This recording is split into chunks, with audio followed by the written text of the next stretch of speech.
O cristianismo verdadeiro é sectário?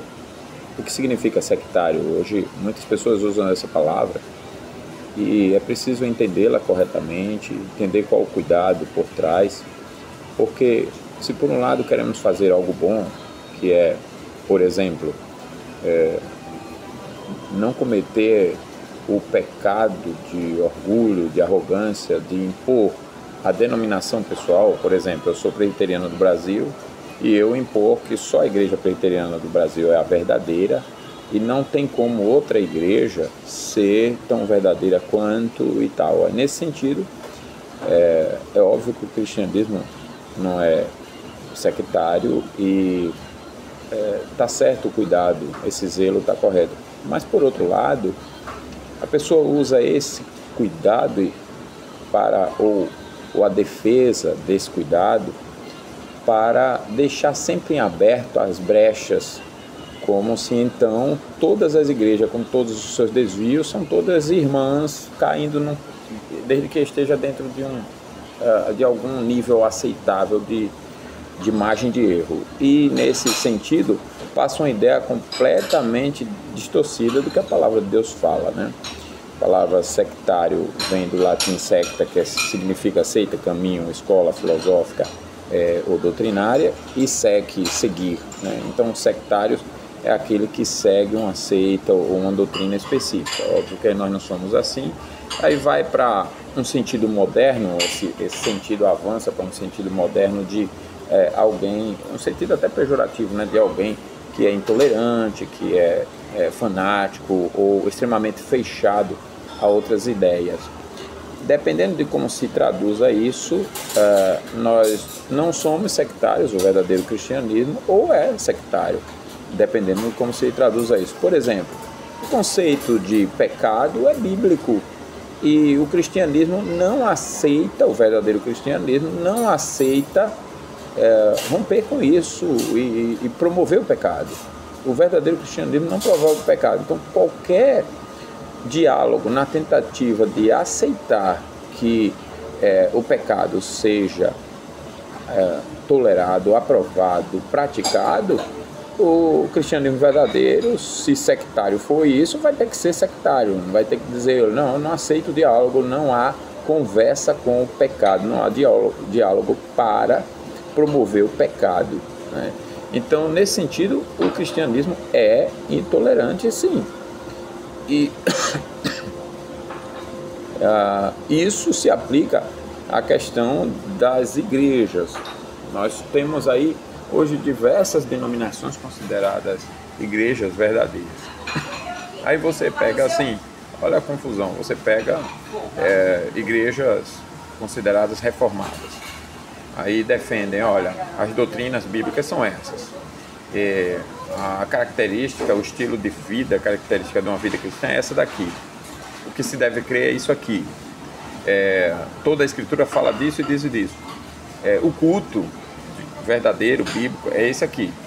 Fugiu dessas questões todas, está pecando. Mas aí vem uma outra igreja que diz que não é reformada, que é arminiana ou coisa do gênero e começa as brechas. Por exemplo, se a reformada diz batismo, a doutrina do batismo, batiza criança, e a outra diz não batiza, tudo bem, nós podemos ser irmãos desde que a gente tenha fé em Jesus. Mas peraí, a fé em Jesus, quando é verdadeira, aceita toda a palavra, então não tem como você aceitar uma denominação, ainda que seja com o nome de arminiana, que está aceitando o pecado ali. Aí alguém usa o argumento das 7 igrejas lá do Apocalipse. Olha, as 7 igrejas não eram todas unânimes na sua forma de ser, na sua crença, etc. Vamos prestar atenção direitinho a essas cartas de Jesus. Jesus escreve 7 cartas a 7 igrejas, que de fato cada uma tinha o seu problema, e umas mais, outras menos. Mas observe uma coisa, se a gente juntar todas essas cartas, a visão que Jesus nos passa é de um corpo com uma única característica, de maneira que aquelas que tinham pecados que a outra não tinha, Jesus repreende aqueles pecados dizendo, olha, seja como a outra que não tem, em outras palavras, ou então a minha igreja, o meu povo, não pratica isso aqui que vocês estão praticando. Ele, como é o dono da igreja, ele está com autoridade, poder e sabe que aquilo que é seu povo vai ouvir, onde todos os membros da igreja, de uma igreja A igreja de Filadélfia, a igreja de Laodiceia, a igreja de Esmirna, enfim, que tinha determinados pecados, os fiéis iriam ouvir, iriam obedecer e iriam abandonar. Então, se a gente juntar todas as igrejas com relação a todas aquelas 7 cartas, de tudo que é elogiado e tudo que é reprovado, formaria um povo só sectário, ou seja, intolerante com qualquer outra prática que está ali reprovada pelo próprio Senhor Jesus. Então, a gente poderia dizer bem assim, olha, nesse caso, a igreja reformada, a igreja verdadeira, ela não importa se ela, colocando de uma forma melhor, a igreja verdadeira não importa se ela é presbiteriana, batista, Assembleia de Deus, Congregação Cristã no Brasil ou qualquer outra, luterana, elas vão crer nas mesmas doutrinas, ter a mesma liturgia de culto, ter o mesmo estilo de vida cristã. Passou disso, não é igreja verdadeira. A gente tem que abrir a mente para isso.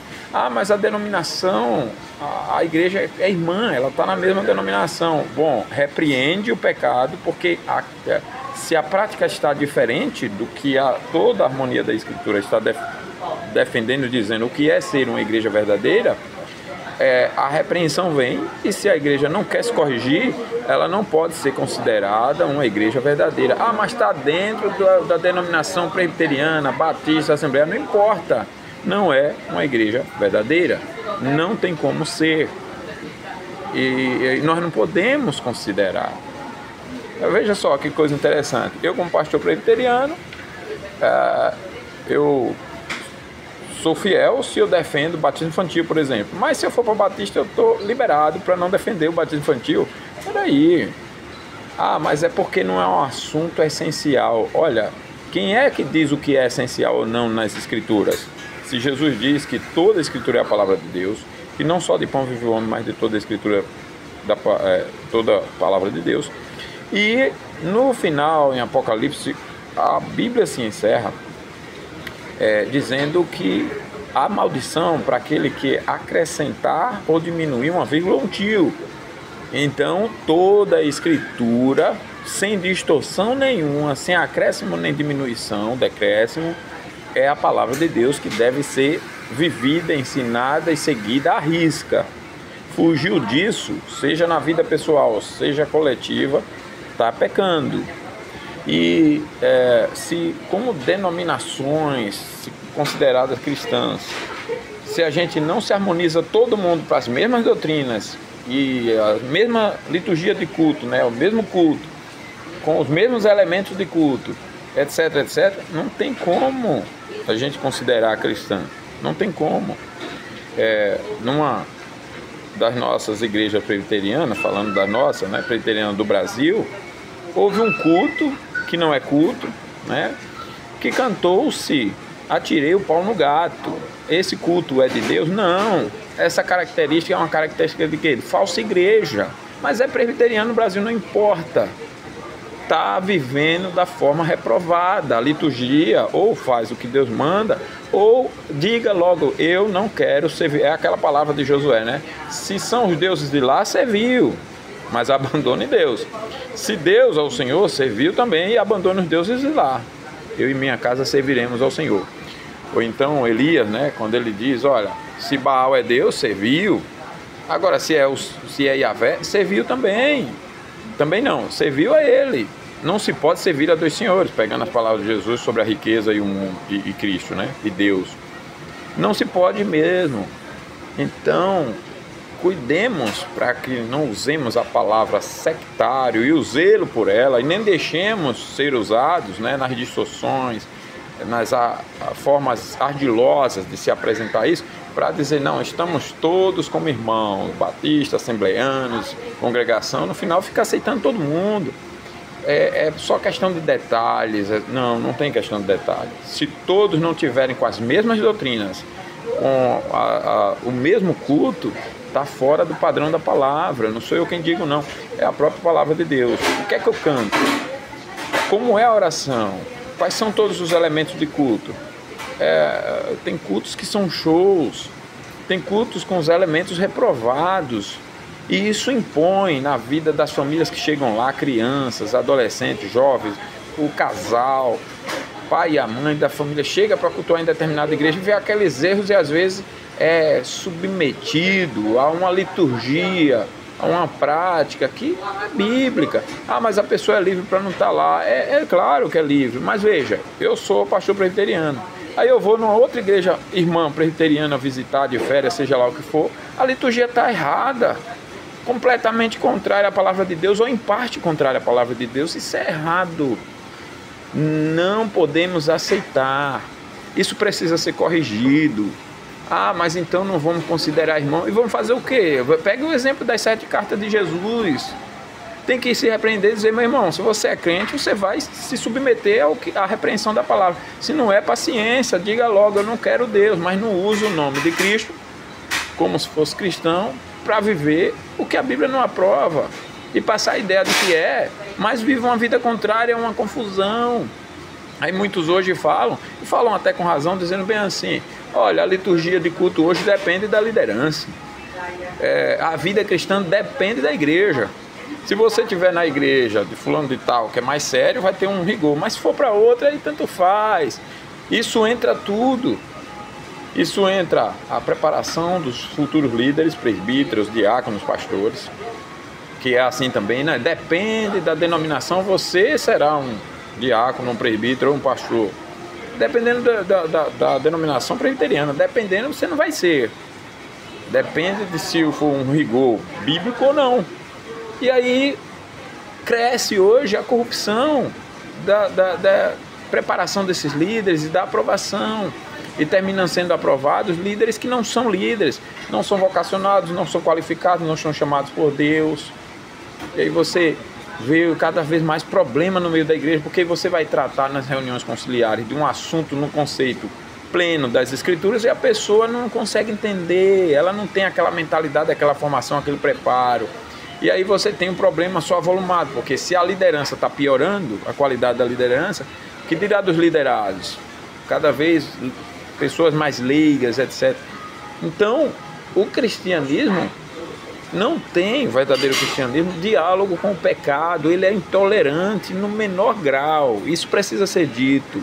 E se alguém não quer viver como a palavra de Deus exige, sinto muito, devemos sentir muito mais, devemos admitir, afirmar corajosamente, com toda a humildade, olha, você não é crente, porque você não quer toda a escritura, você quer selecionar coisas, você quer viver do seu jeito no final das contas.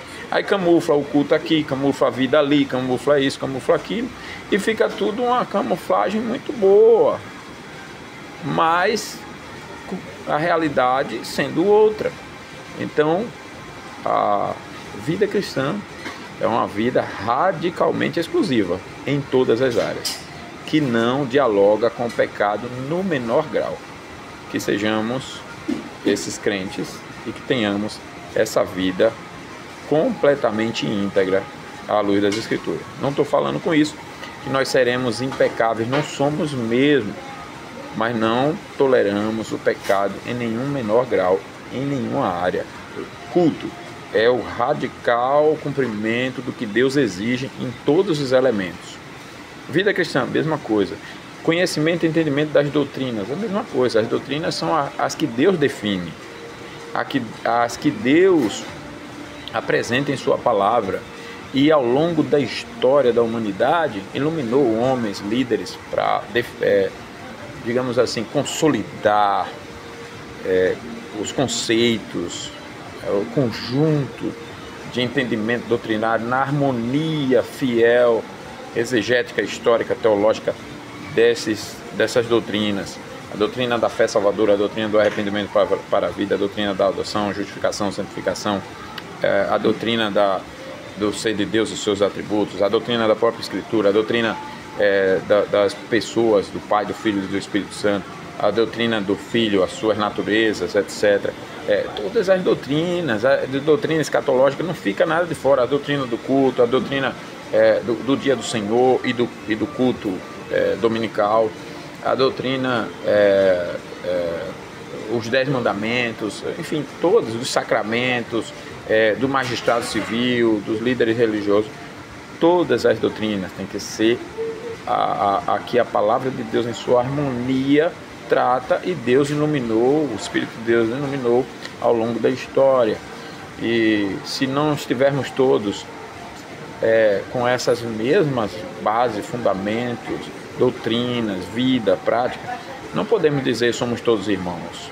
Quem está fora, tem que ser dito, olha, essa igreja já perdeu a identidade, dependendo do caso. Então repreende, como Cristo fez com as igrejas de Apocalipse, na certeza de que eles vão se submeter. Se não querem, aqueles que não querem não são crentes, vão evidenciar que não são crentes. E se as igrejas não vêm trabalhando isso hoje, os próximos líderes vão ter trabalho quando for colocado em igrejas que foram apenas camufladas e não são verdadeiras igrejas, porque vai ter trabalho com os falsos crentes, a igreja toda de falsos crentes que estão com o nome de igreja. Aí vai ter trabalho, vai ter que trabalhar para converter todo mundo primeiro. A liderança também vai ter que ser convertida, quer dizer, vai mudar todo mundo, ou então converter todo mundo, quer dizer, é um retrabalho. Então nós temos que ter todos essa harmonia, esses mesmos fundamentos, sem nenhum desvio, para que o verdadeiro cristianismo seja conhecido, que sejamos sal e luz nesse mundo de trevas. Nós somos radicalmente intolerantes com o pecado. Que sejamos assim, que Deus nos dê graça, que Deus nos abençoe.